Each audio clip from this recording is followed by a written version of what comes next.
बिस्मिल्लाहिर्रहमानिर्रहीम। हैदराबाद की पुरानी शहर पनाह के अंदर तंग गलियों के जाल में एक ऐसी हवेली थी। ये नाम सुनते ही बुजुर्गों के चेहरे फक हो जाते।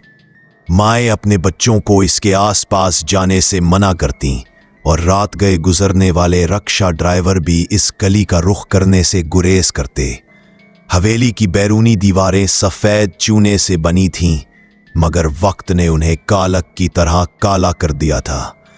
खिड़कियों के पलंदे टूटे हुए, बालकोनी झुकी हुई और लकड़ी के बड़े बड़े दरवाजे पर ताले ने जंग लगा हुआ था।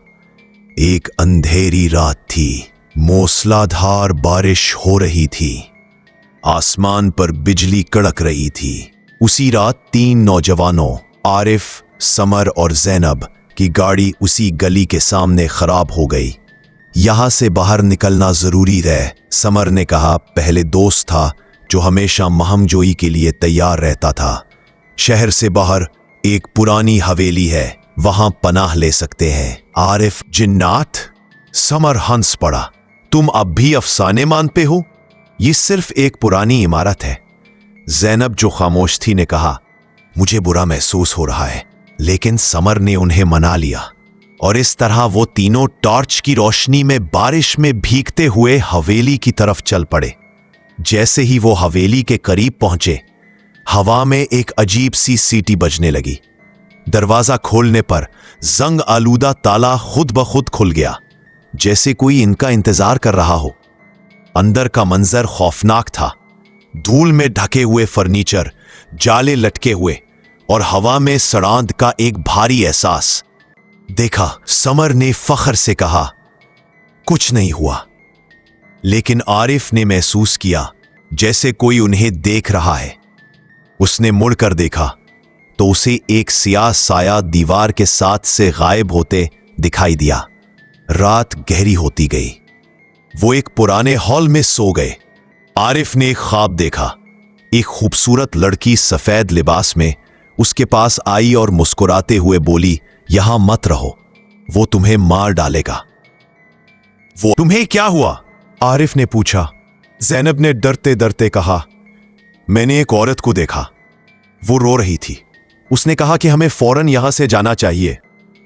इतने में एक जोरदार चीख ने हॉल गूंज उठा। समर की चीख थी। वो दोनों दौड़े। समर एक कमरे में खड़ा था।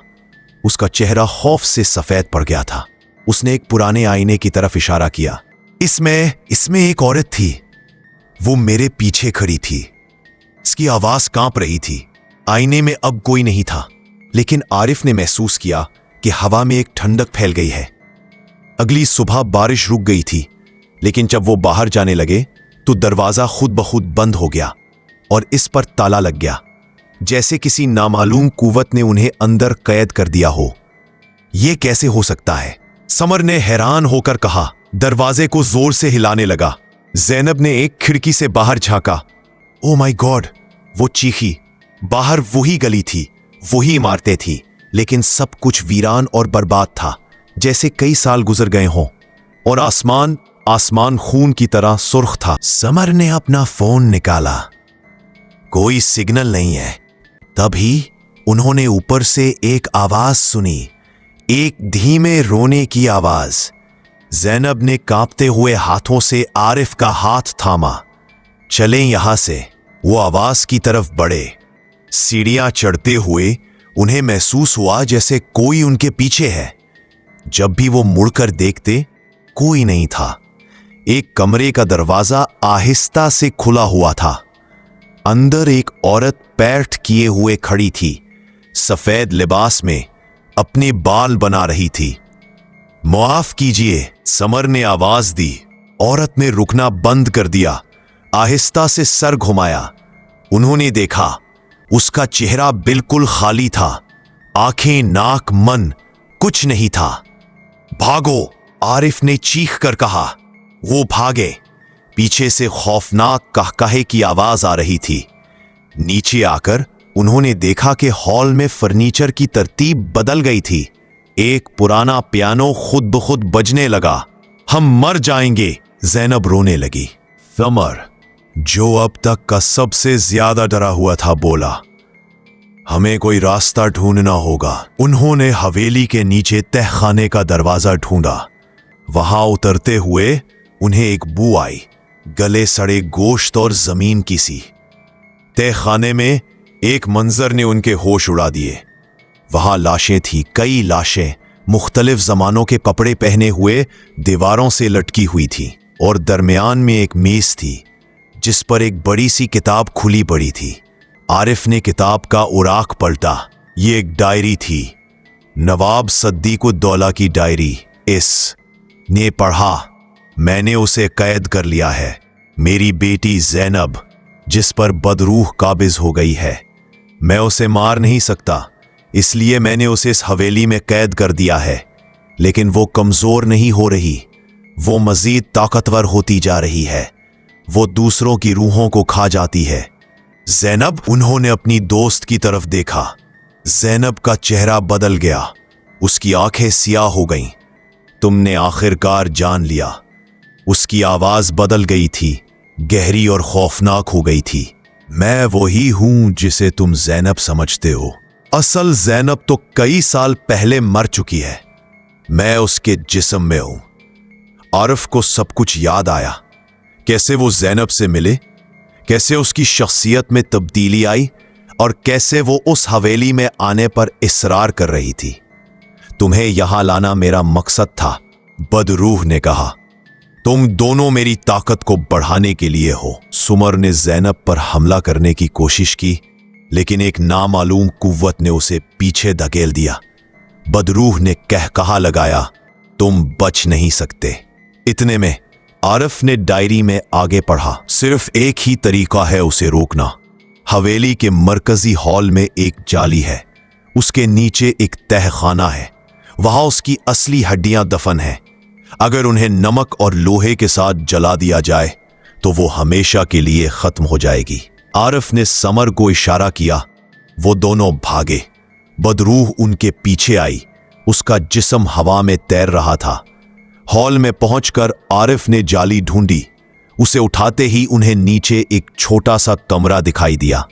जाड़ो। समर ने तहखाने में कूदकर हड्डियां ढूंढी।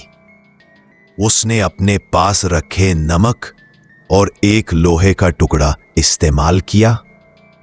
उसने अपने पास रखे नमक और एक लोहे का टुकड़ा इस्तेमाल किया।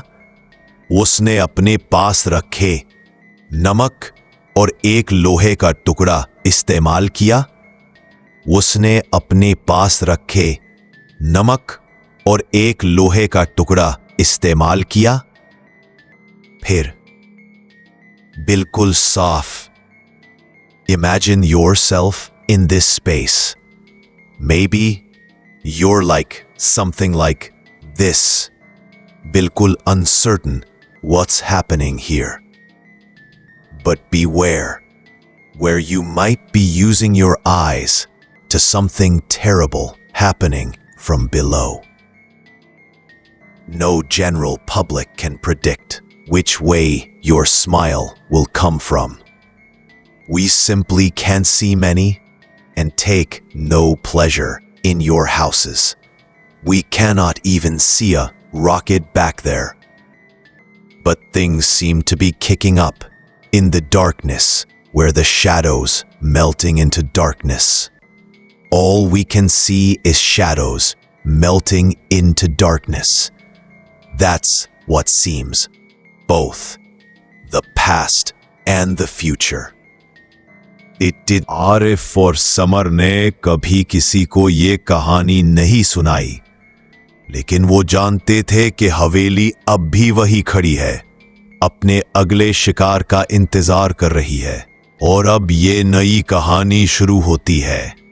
वो पुराना स्कूल। मेरा दोस्त अम्मार मुझे इस कहानी को सुनाते हुए आज भी कांप उठता था।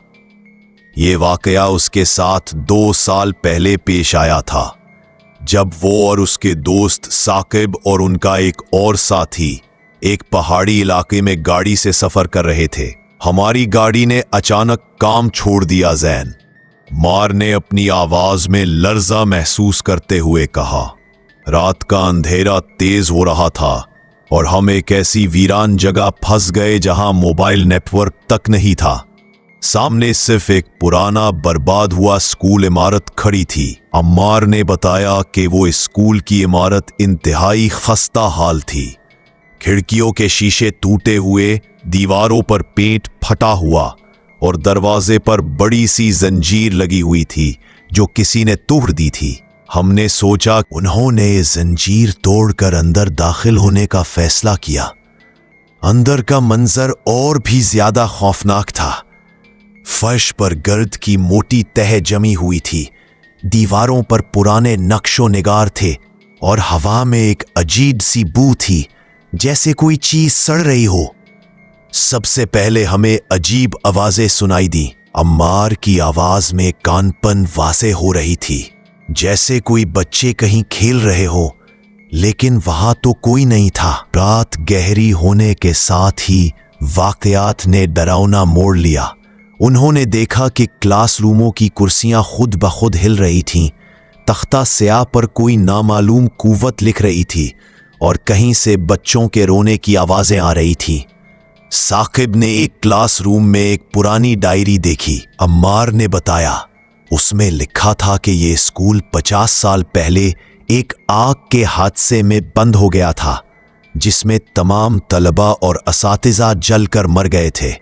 उसी वक्त उन्होंने महसूस किया कि किसी ने उन्हें देख रहा है। जब वो मुड़कर देखते तो कुछ नहीं होता, लेकिन उन्हें यकीन था कि वहां कोई है या कुछ है। फिर हमने वो देखा जिसे मैं कभी नहीं भूल सकता। इमार की आवाज बिल्कुल पस्त हो गई। एक क्लासरूम की खिड़की से हमें बाहर खेलते हुए बच्चे दिखाई दिए, सब सफेद कपड़े पहने हुए, उनके चेहरे जलते हुए थे। ये देखते ही वो तीनों स्कूल से भाग निकले। जब वो बाहर पहुंचे तो देखा कि स्कूल की इमारत में से धुआं निकल रहा था, हालांकि वहां कोई आग नहीं थी।